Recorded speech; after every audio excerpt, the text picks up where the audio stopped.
Hi, today we're going to talk about the 4 ways to grow your business and those 4 factors and how they affect how much you get to take home at the end of the year, which is what the goal is here. And we're also going to emphasize today that these 4 factors, when we talk about improving these to improve your bottom line, we're not talking about huge improvements. We've found that small 1 to 5% improvements in each one of these 4 factors can lead to huge impacts on your bottom line and the money you get out of your business, as opposed to focusing on one area and striving for some sort of huge improvement, which is often much more difficult. So we're going to go over those 4 factors right now to let you know what we're talking about. Number 1, get more customers. And this last line is the important line, of the type you want.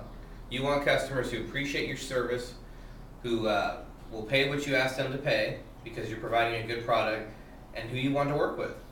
It's no fun to work at a job no matter how much money you're making if the people you're working with aren't fun to work with or you don't enjoy the experience. So getting more customers of the type you want is number 1. Number 2, get them to come back more often. So, oftentimes we measure this by the average visits per day and how many times, which we can translate into how many visits per year. So if you can get them to come back more frequently, they're going to spend more money in your establishment. An example of this would be a restaurant that primarily gets their customers in on the weekend for a night out. So maybe you offer an incentive midweek to get them to come in again, get them to spend more money during the week, and get them to visit your place more often. Number 3, increase the average value of each sale. So when they do come in, get them to spend just a little bit more. Sometimes that's as simple as a price increase. We've always found that small price increases don't generally affect the bottom line as far as driving customers away. Typically, the good customers, the one you want, are willing to pay a little bit more for a service they want or a product they want. So we don't find that that's a determining factor in whether or not they come in. The other way to increase the average value of each sale would be to get them to buy more products actually when they come in. Think the Happy Meal, right?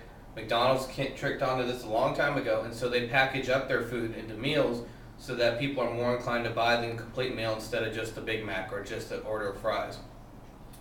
So see if there's a way to work that into your business as well. Increasing the average value. Lastly, get more effective at the business process.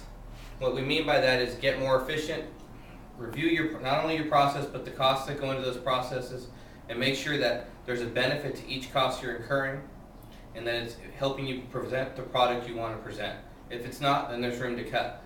Notice I didn't suggest just making across the board cuts or simply for the purpose of reducing your costs. Understand what the cost is for and decide whether you need it or not.